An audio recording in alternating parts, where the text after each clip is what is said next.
So, the Oklahoma City Thunder fighting with the Mavericks for the last playing spot pretty much against the Phoenix Suns who want to secure that 4th seed and a home court advantage for the first round of the playoffs. And with Kevin Durant back, of course, you already know what time it is. And this second unit with KD in it was spectacular. Bismack Biyombo once again having some really great minutes here against this young Thunder, and Chris Paul actually playing much better lately. I don't think it'll last, but at least he's not looked completely horrific, which is great to see for the Suns. KD, automatic mirror.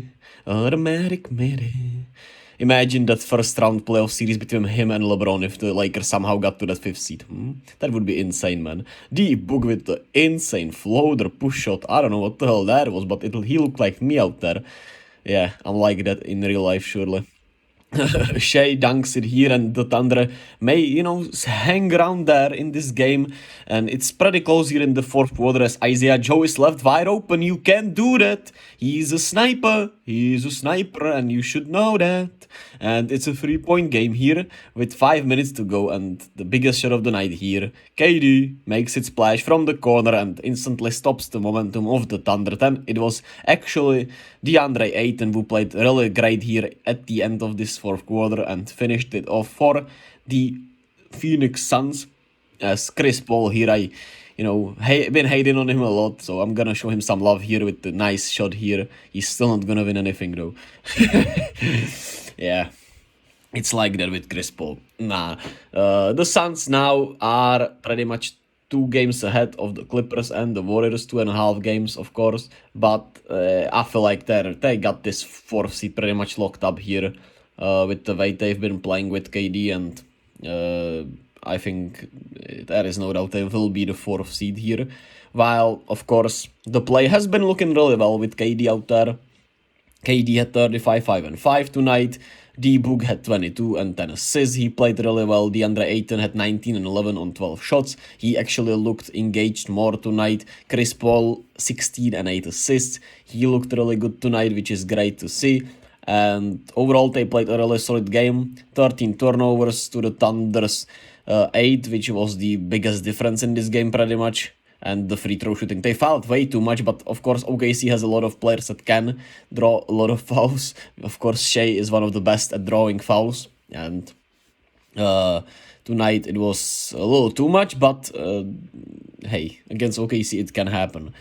And the fouling was an issue today though. The 30 personal fouls is just way too many, and they got the Thunder got to the line 13 more times, made 12 more free throws, which is pretty great, right? Kept them in this game.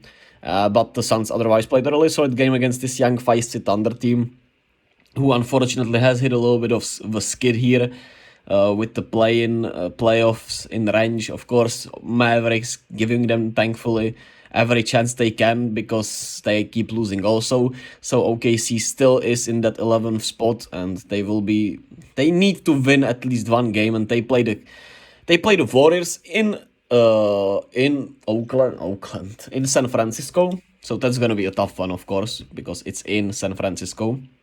But they could win, who knows?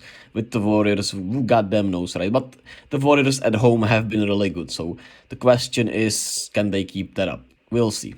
But that's a tough game. Then they play Utah, in Utah, so that's a game you need to win, of course. But Utah still has an outside chance of making the play, so they're not gonna pack it up. But that's a game you have to have. And then you play the Kings on the last day, who could the Grizzlies, and they could technically rest some players there in this last game, but at the same time they don't have to, right? Because they will have a week off before the playoffs, so we'll see. But it's a pretty tough schedule to end, and they need at least one win, because the Mavs do have 2 tough games against the Bulls and the Kings, and they also play the Spurs, which should be a given, but with this Mavericks team it's also not a given, so it's gonna be a little exciting to follow this 10th spot race. But I'm not betting on the Mavericks, that's for sure, so go OKC, man.